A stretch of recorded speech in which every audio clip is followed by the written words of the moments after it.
Knowing and living His image. What is life and living God's image all about? Let's go back to God's plan or instructions for life and our responsibility in life.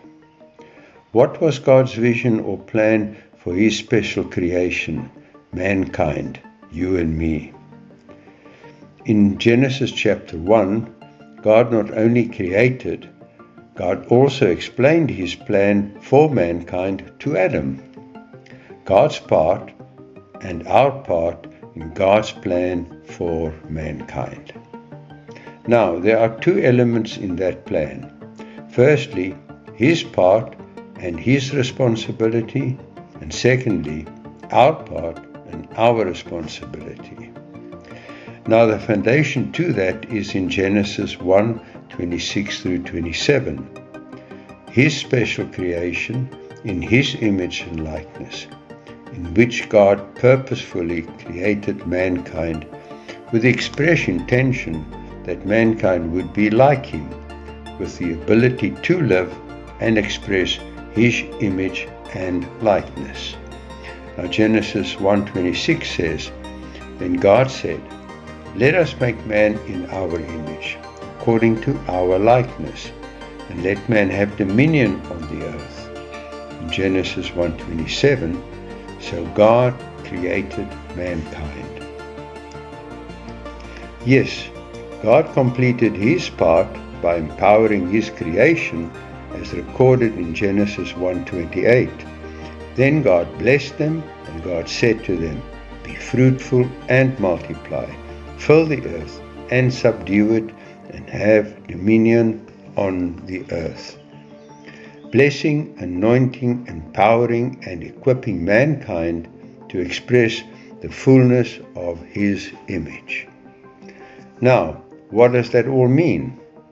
Well, in Genesis 1:28, God explained to man what life is all about and how to live that image and likeness in which He created mankind, saying to us in Genesis 1:28, Firstly and most importantly, be fruitful.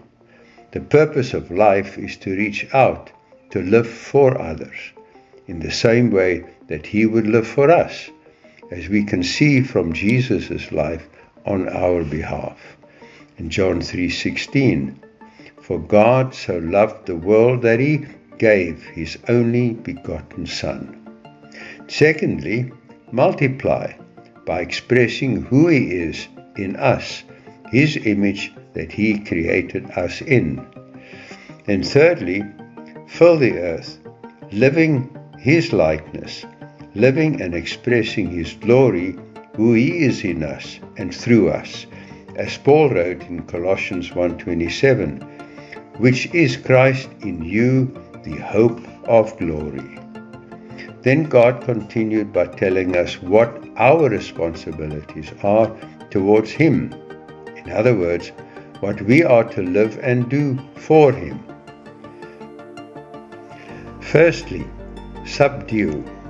God gave us the authority on earth, and therefore we have to deal with whatever challenges us on earth.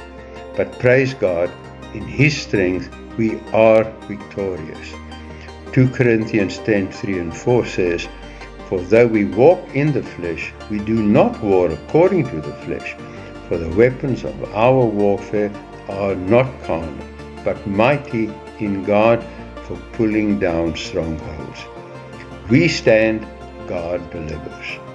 And finally, have dominion, taking responsibility on His behalf for what happens on earth, and therefore also for what we allow in our midst where we live. Acts 17:28, For in Him we live and move and have our being. Yet that only becomes real in our lives when we accept, understand, and live Genesis 1:28. Amen.